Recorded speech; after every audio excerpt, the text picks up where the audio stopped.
여러분 혹시 짜장면 좋아하시나요? 네, 저도 어렸을 때 먹었던 짜장면이 아직도 기억이 납니다. 물론 미국에 와서 짜장면 맛을 좀 까먹게 한 것 같긴 한데,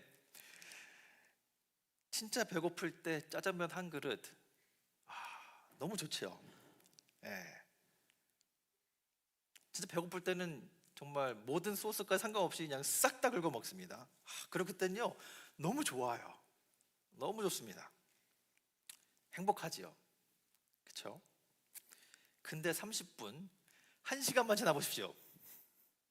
또 뭐가 먹고 싶지 않으신가요? 단 걸가 막 땡기는, 짠 걸 먹었으니 단 거가 먹고 싶은 욕구가 생깁니다. 그러면 맛있는 게 뭐가 있는지 찾게 됩니다.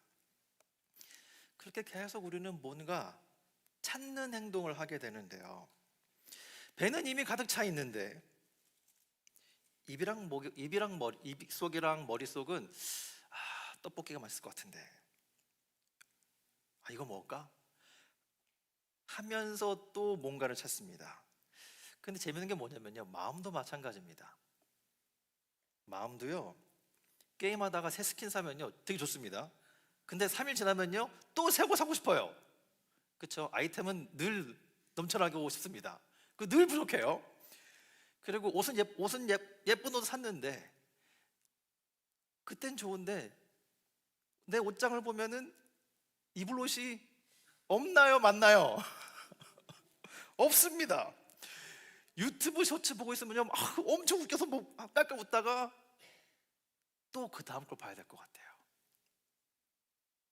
배부른데도 계속 먹고 싶어지는 것처럼 마음은 사실 충분히 괜찮은데 계속 다음, 다음, 또 다음 하면서 뭐라도 채워야 될 것 같은 이 허전해지는 현상.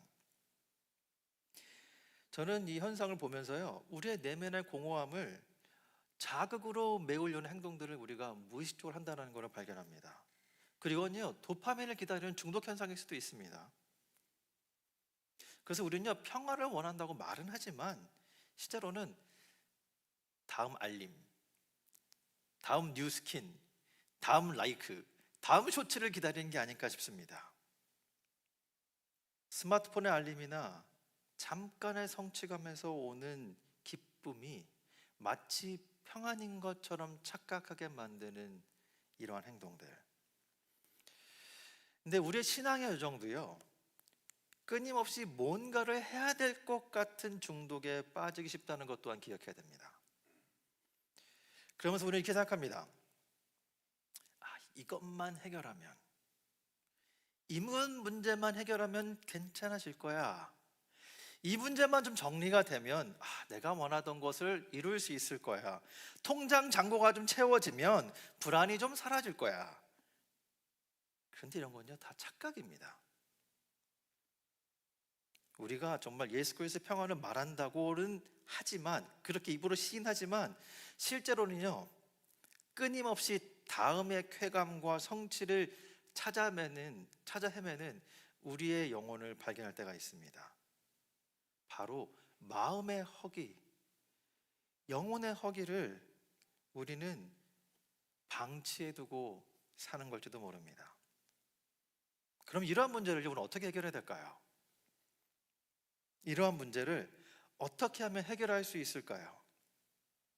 그리고 우리가 마음이 이렇게끔 허기진 상태로 있으면서 다음 자극을 찾아다니는 이유는 뭘까요?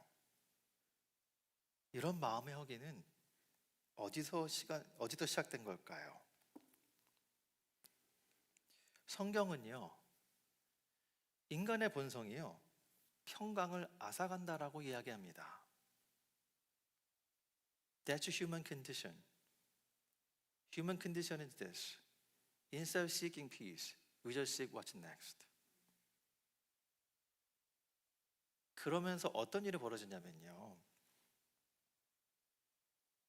잠시 짧은 쾌감을 평안이라고 착각한 상태에서 이것 속에 그냥 머무는 겁니다. 성경은요, 인간의 마음이요, 탐심이란 것으로 가득 차 있다라고, 그래서 탐심이 우리를 지배한다고 말합니다. 이것을 보고 우리는 죄라고 표현합니다. 그러면서 우리는 또한 성취, 통제, 컨트롤 이런 걸 통해 단기적으로 쾌감을 얻으면서 만족했다라고 우리는 느낍니다. 하지만요, 이거는 매우 단기적인 해결책밖에는 될 수가 없습니다. 아까 우리 유세대 말한 것처럼요, we just want more, some more, again and again and again. 그러면서 만성적인 불안과 허무에 쌓입니다. Chronic emptiness and anxiety. 이게 우리를 이렇게 감싸고 있거든요. 근데 더 심각한 건 뭔지 아십니까? 우리의 죄는요, 우리의 본성은요, 이렇게 지금 허기진 우리의 마음을 자세히 들여다보고 품어주고 감싸주려고 하는 것이 아니라 방치시키려고 합니다. 아, 나 안 그래. 아, 나 괜찮아. I'm fine. I'm fine. 여러분, 저도 이렇게 매주 상담하잖아요. 그러면은 첫 질문일 겁니다. 야, how was your week? 대부분 답은요, it's okay. 근데 이게 들으면요, 절대 오케이 하지 않습니다. 오케이 한 적이 없어요. 근데 우리도 마찬가지 아닙니까? 과연 상담받는 분은 그럴까요? Every one of us in this room will experience emptiness. Every one of us will experience anxiety. 그리고 그 anxiety가 왔을 때 우리는 이거를 떨쳐내기 위해서 그 anxiety를 누릅니다. 그러면서 we want more of that, more of this, more of this, more of that, again and again and again. 그러나 하나님이 설계하신 샬롬은 본질적으로 다릅니다. 하나님이 설계하신 샬롬은요, 정말 본질적으로 다릅니다. 이 슬라이드로 이해하시면요, 오늘 설교 다 이해하신 겁니다. 이게 오늘 핵심 슬라이드거든요. 하나님이 설계한 샬롬은요, 문제가 없는 상태가 아닙니다. 문제가 해결돼서 아무것도 내가 해결하지 않아야 되는 상태가 아니에요. 하나님 말씀하신 샬롬은 뭐냐면요, 하나님과 온전한 관계에 그냥 있을 수 있는 상태입니다. 머물 수 있는 상태입니다. The true peace that God gives us is not about problem-free state, where somehow you're so powerful that you're able to overcome the problem you have. Instead, you enter into His presence and experience the connection. 하나님의 설계하신 평강은요, 온전히 함께 할 때 시작합니다. 문제가 해결됐으니까, 문제가 많이 내가 해결할 수 있으니까 시작하는 게 아닙니다. 하나님께서 허락하신 평강은요, 우리가 온전히 연결되어 있을 때 가능합니다. 그렇기 때문에 온전한 평강은요, 다음과 같은 영적 실체가 있습니다. 어떤 거냐면요, 영혼의 안식이 있습니다. 마음이 차분해지고요, 현재 주어진 것에 감사하고 만족할 수 있는 상태를 말합니다. 이거를 뇌과학적으로 말하면요, 세로토닌이 많이 나오는 상태예요. 근데 세로토닌이 언제 많이 나오냐면요, 묵상할 때, 가만히 있을 때, 그때 나옵니다. 뭔가 분주하게 막 하고 있을 때는요, 대부분 스트레스 호르몬인 코르솔이나 도파민이 나옵니다. 그것이 우리가 잘하고 있다라고 착각하게 하지만요, 실제로는 우리가 필요한 건요, 이 세로토닌입니다. 영혼의 안식이죠. 근데 이것만인 것이 아닙니다. 왜냐면은 우리가 평안하다라고 평강이 있다 말하는 건요, 신뢰할 수 있다라는 겁니다. 하나님과 정말 얼굴을 마주하고 같은 느낌이 드는 말씀을 읽는 그 순간, 하나님이 말씀을 통해 내 마음을 거울처럼 비춰줄 수 있게끔 만들어주시는 그 순간, 지체와 지체들이 서로 만나서 서로 사랑하고 신뢰할 때 경험되는 이 안정감, 이러한 안정감 보고요, 뇌과학에서는 옥시토신이라는 호르몬이 나온다고 합니다. 그리고 이런 옥시토신은요, 우리에게 연결되는 그런 감정과 마음을 허락해 줍니다. 하나님께서는 이렇게 우리에게 오신 겁니다. 이것이 왜 중요하냐면요, 제가 그 얼마 전에 그 부부 상담하는 그 영상을 좀 봤는데요. 겉으로 보기에는 성실하고 문제 없어 보이는 두 분이었습니다. 근데 남편분이 깊은 한숨 쉬면서 말을 합니다. 집에 들어가면 숨이 막힙니다. Whenever I go home, I can't breathe. 문제를 해결해 보려고 논리적으로도 따져보고 룰도 정해봤는데 아내는 입을 싹 닫아버립니다. I try to explain with logic. We even try to set rules, but my wife is not talking to me. Harder we work, more I do, farther we get. 해결하면 할수록, 노력하면 노력할수록 우리는 더 멀어집니다. 이렇게 얘기를 합니다. 그러니까 상담가가 의미심장한 질문을 합니다. 두 분은 마지막으로 문제는 좀 옆으로 두고 서로의 눈을 바라보면서 그냥 함께 있었던 적이 언젠가요? 이런 질문을 합니다. 근데 여러분, 이 질문 잘 생각해 보시면요, 여러분 연애하실 때 그냥 커피 2잔 놓고 테이블에 앉아가지고 눈만 보고 있어도 가만히 아무 얘기 안 해도 좋잖아요? 이 질문을 하는 겁니다. 이 질문에 이 커플은요 대답을 못합니다. 상담가 질문에 담겨있던 의도는 이겁니다. 가정에 필요한 것은요 어떤 테크니컬한 어떤 기술적인 문제 해결이 아니라 존재 연결, human connection, 이거라는 겁니다. 잘 짜여진 논리와 잘 정리된 룰들과 이런 것들이 잘 정리가 되어 있으면 문제가 해결될 거라고 생각하지만 실제로는 그게 아니라 우리가 필요한 것은 휴먼 커넥션이라는 겁니다.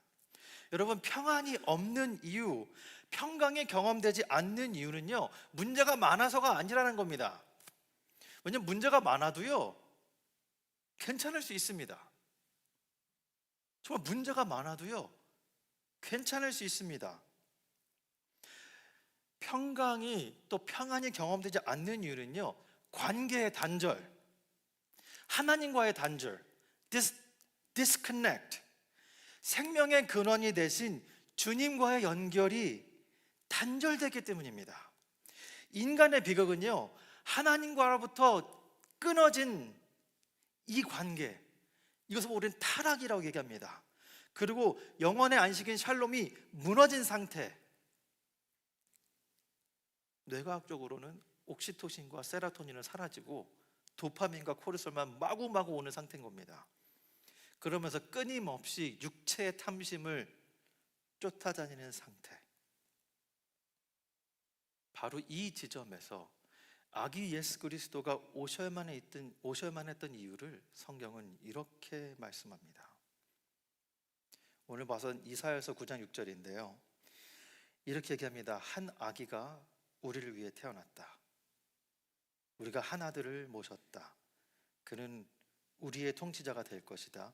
그의 이름은 놀라우신 조언자, 전능하신 하나님, 영존하신 아버지, 평화의 왕이 되리라고 불릴 것이다. For to us child is born, and he is the Prince of Peace. 여러분, 솔직히 이 구절 하나만 해도 전 설교 한 3일은 할 수 있을 것 느낌이 드는데, 왜냐하면 이게 너무나 하나님 나라 역설이 너무 많이 들어갔기 때문입니다. 여러분, 세상은요 평화를 얻기 위해서 더 큰 힘을 요구합니다. 지금 우리가 살고 있는 세상은요 군사력을 키우는 시대에 다시 도달했습니다. 한국도 방위 산업이 지금 굉장히 상향곡선이죠. 큰 이익을 보고 있습니다. 그 이유가 뭐냐면은 전 세계가 군사력을 키우고 있습니다. 그리고 이런 일은요 지금 처음이 아닙니다. 왜냐면요 고대의 전통적인 제국들도 이처럼 군사력을 키우려고 무지무지하게 애를 썼습니다. 이사야도 이런 고대 제국들 사이에 있던 상황이었습니다. 그런 상황에서 지금 이사야서 9장 6절은 놀라운 선포를 합니다. 무기가 온 게 아니라요 한 아기가 우리를 위해 태어났다 합니다. 전능하신 하나님, 모든 것이 가능하신 하나님이 가장 무기력하고 무력한 아기의 모습으로 오신다는 겁니다. 왜 이럴까요? 왜 하나님은 군사력을 증강하지 않고 힘을 키우지 않고 남들이 다 하는 거 하지 않고 아기를 보내셨을까요? 여러분, 우리의 마음은요, 논리나 어떤 특정한 지시, 명령이 있어서 이성적인 이해가 있어서 안식을 누리는 게 아니라는 겁니다. 물론 이해가 되면 너무 좋죠. 우리의 논리적인 이해는, 논리적인 사고는, 비판적인 사고는 반드시 필요합니다. 그러나 비판적인 사고 또한 잘 들여다보시면은 우리 밑에 정서적인 안정감이 없으면 이 비판적인 사고 자체가 안 됩니다. 여러분, 내가 당황하면요, 머리가 돌아가나요? 미국에 맨 처음에 왔을 때 미국 사람이 말 걸면 내 표정은 하얘지면서 머리도 하얘지죠? 왜 그런가요? 내가 비판적인 사고를 못해서입니까? 아니죠. 당황해서입니다. 당황해서 그래요. 여러분, 그러한 불안에 서여 있는 우리의 마음의 상태까지도 하나님은 터치하고 싶었던 겁니다. 그리고 터치하고 계신다는 겁니다. 임마누엘 하나님 오셨다는 건요, 단순히 내가 율법을 줬으니 니들 살면 돼, 거기서 멈춘 것이 아니라 내가 직접 너희와 함께 살아가면서 정말로 생명의 삶이 무엇인지 너희에게 보여줄게.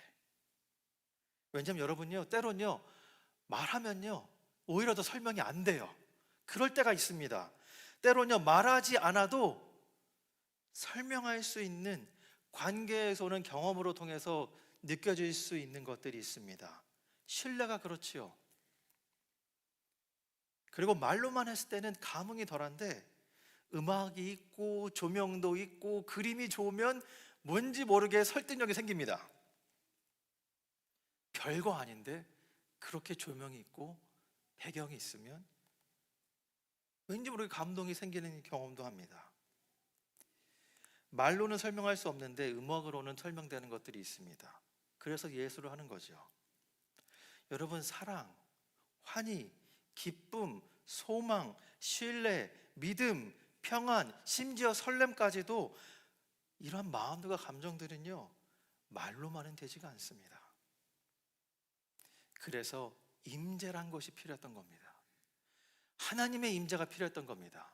In order for us to fully comprehend and fully understand and fully experience the peace of God, we need presence of God. Not just the knowledge of God, but we need presence of God. 우리가 필요한 건요, 하나님을 온전히 느끼기 위해서 필요한 거는 단순히 지식뿐만 아니라 하나님의 임재입니다. 그래서요, 예수님께서 이렇게 또 말씀하십니다. 전인격적인 하나님의 임재를 위해 내가 왔다라는 겁니다. 그래서 예수님께서는 말씀으로도 우리에게 다가오셨고요, 말씀이 아닌 행동으로, 걸음걸이로, 같이 식사함으로, 병 고침으로 우리와 함께 하셨습니다. 또 예수님께서는요, 우리의 마음을 터치해 주세요.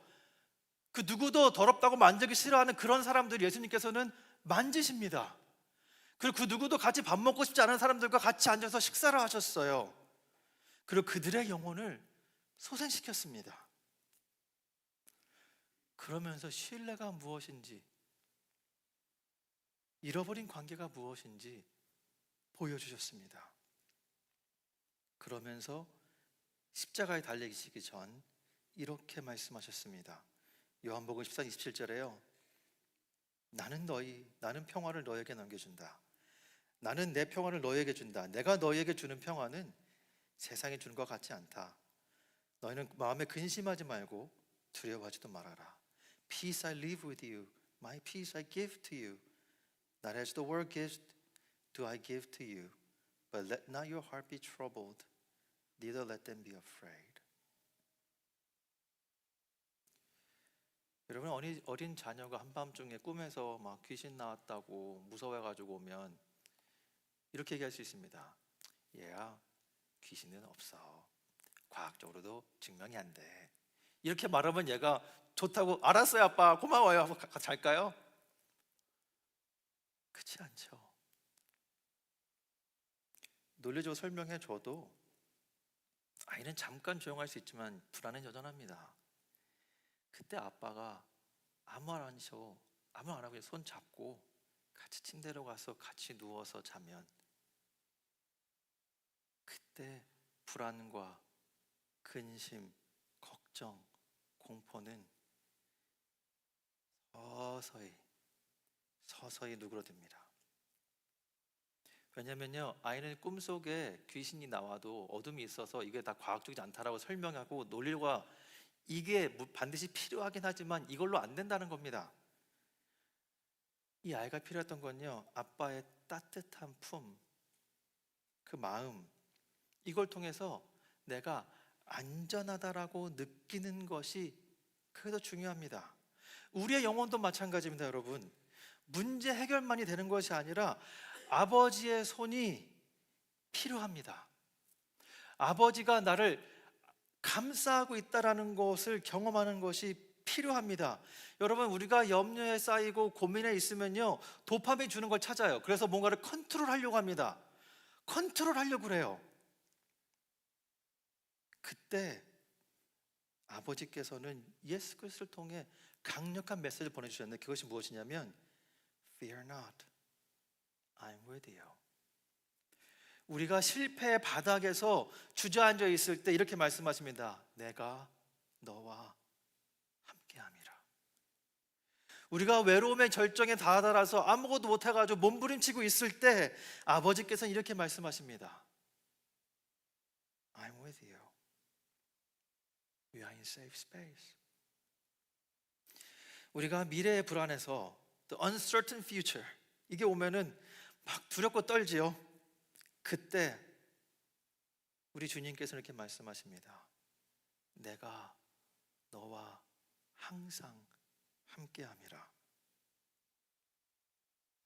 십자가는 이 하나님의 임재와 말씀이 얼마나 진실되고 영원한지 보여주는 장면입니다. 그래서 에베소서 2장 14절의 말씀에서는요, 막힌 담을 서무신 임마누엘 하나님이 우리에게 있다라고 얘기합니다. 임마누엘, 우리는 예수님을 그렇게 부릅니다. 그리고 임마누엘의 예수 그리스도는 막힌 담을 허물었다고 얘기하십니다. 예수님의 오심이 우리를 도파민 중독에 빠져서 뭔가라도 컨트롤하려고 하는 이 마음 속에서 하나님 품 안에 누릴 수 있는 신뢰와 연결, 관계, 이 세상으로, 하나님의 나라로 우리를 초대하고 계십니다. 바로 내가 너와 함께한다는 그 임마누엘의 그 영원한 보증인 겁니다. 그래서 제가 오늘 에베소서 2장 한 번 더 읽으면서 좀 정리했으면 좋겠는데요, 에베소 이렇게 말합니다. 그리스도는 우리의 평화이십니다. 그리스도는 우리의 평화이십니다. Christ for himself is our peace. 주님이 우리의 평화이십니다. 그러면서 뭐라고 말씀하시면 자기 안에서 하나의 새 사람으로 만들어서 평화를 이루시고 원수된 것을 십자가로 소멸하시고 이 둘을 한 몸으로 만드셔서 하나님과 화해시켜 주셨습니다. He might create in himself one new man in place of two, so making peace, and might reconcile us both to God in one body through the cross, thereby killing the hostility. 이것이 우리가 믿는 예수 그리스도입니다. 이것이 예수 그리스도가 우리에게 온 이유입니다. 평강의 왕으로 오신 예수 그리스도가 이 모습인 것입니다. 예수님은 성육신과 십자가를 통해서 하나님은 나와 함께하고 있음을 보여주십니다. 그럼 이렇게 말씀하시는 거죠. 나는 너와 함께한다. 내가 너와 함께한다라고 메시지를 주십니다. 그러면 이제 이 거룩한 임재와 평강을 어떻게 일상에서 실제로 누릴 수 있을지 한번 생각해보고 정리할 겁니다. 가장 중요한 건 이겁니다. 평강을 실천하기 위해서, 훈련하기 위해서 가져야 할 영적 습관은요, 저희 모토죠. 말씀의 사람이 되는 겁니다. 말씀의 사람이 되려고 노력하는 겁니다. 말씀의 사람이 된다는 건요, 하나님과 연결 회로가 작동한다는 겁니다. 단순히 지식을 쌓는 것만이 아니라 임마누엘 하나님이 나와 함께하고 있다는 것을 나 스스로 보여주는 훈련입니다. 그래서 여러분, 묵상하셔야 돼요. 묵상은 반드시 필요합니다. 멈춰서서 조용히 묵상하는 시간이 필요합니다. 그리고 묵상을 제가 기본적인 세 가지로 좀 설명을 드리고 싶습니다. 첫 번째로는요, 오늘 아이들과 말씀 준 건데요, Stop and breathe. 말씀 읽기 전에요, 뭔가 막 찾으려고, 뭐가 있을까, 오늘 할까, 나 뭘 말씀하시지, 막 이 마음 버리세요. 천천히 그냥 있어 보십시오. 그냥 가만히 말씀과 그냥 앞에 나를 한번 둬보세요. 그리고 숨을 쉬십시오. 그리고 내 머릿속에 있는 잡생각들이 있습니다. 좀 천천히 가라앉을 때까지 시간을 주십시오. 그리고 천천히 말씀을 읽어가시기 바랍니다. 목사님께서 저희 매일매일 말씀을 보내주세요. 근데 그 말씀 그냥 훅 지나갈 수 있습니다. 그러지 마시고요, 천천히 한번 읽어보시기 바랍니다. 그리고 읽으실 때 두 번째가 있는데요, 좀 느린 질문이라 좀 표현하는데요, 좀 느린 질문을 던져보십시오. 느린 질문은 이런 겁니다. 하나님은 어떠한 분이시길래 이렇게 말씀하실까? What is God like? What is He like? Is this God truly with me? 이 말씀에서 정말 하나님이 나와 함께하고 계신 건가? 한번 느린 질문을 좀 던져보십시오. 그렇게 하다 보면요, 한 구절에서요 계속 읽게 됩니다. 제 경험으로는 그렇습니다. And start focusing on just one verse, even one word. 오늘도 이제 평강이라는 한 단어 오래 한번 있어 보십시오. Just stay with one verse, even one word. 그러면 자연스럽게 말씀이 내 머릿속에, 내 마음속에 머물기 시작합니다. 여러분, 임마누엘 하나님은요 충분합니다. Emmanuel is enough. It's really enough. 임마누엘은요 정말로 충분합니다. 여러분, 문제가 많으시다고요? 어쩌면 그건요, 하나님께서 내가 너와 함께함이라는 그 경험을 주시고자 하는 시그널일 수 있습니다. 문제가 많을수록 우리는 천천히 돌아가야 합니다. 세상은요, 너가 이걸 해결해야 돼, Fix it. 그러나 말씀은요, 예수께서 이렇게 얘기합니다. I am with you. 내가 너와 함께함이라. 내가 너와 함께함이라. 여러분, 세상의 끝없는 자극을 찾기보단 이 성탄의 계절, 또 우리의 모든 삶이, 남아있는 모든 삶이 말씀 안에서 임마누엘 하나님을 늘 깊이 묵상하며 영혼의 안식을 찾아가는 그러한 우리가 됐으면 좋겠습니다. 그리고 그러한 레분교회가 되어서 우리를 세상이 볼 때 말씀의 빛을 그들이 경험할 수 있었으면 좋겠습니다. 그리고 이러한 삶이 우리의 삶과 우리의 일상과 우리 교회에 늘 가득하길 주님의 이름으로 축원합니다. 함께 기도하겠습니다. 주님께서 우리에게 늘 말씀하십니다. Fear not, for I'm with you. 두려워 말라. 내가 너와 함께함이라. 평강의 주님께서는 우리에게 말씀해 주시고 계십니다. 그 주님의 음성을 우리가 늘 기억하고 우리의 마음에 새기고 따라가기를 원합니다. 주님, 성령을 통해 우리로 하여금 주님의 말씀을 기억하게 해주시고 우리의 평안이 되시고 평강이 되신 그 예수 그리스도를 우리가 마음에 품고 살아갈 수 있도록 우리를 인도하여 주시옵소서. 오늘 우리에게 또한 말씀을 주시니 감사합니다. 예수님의 이름으로 기도드립니다. 아멘.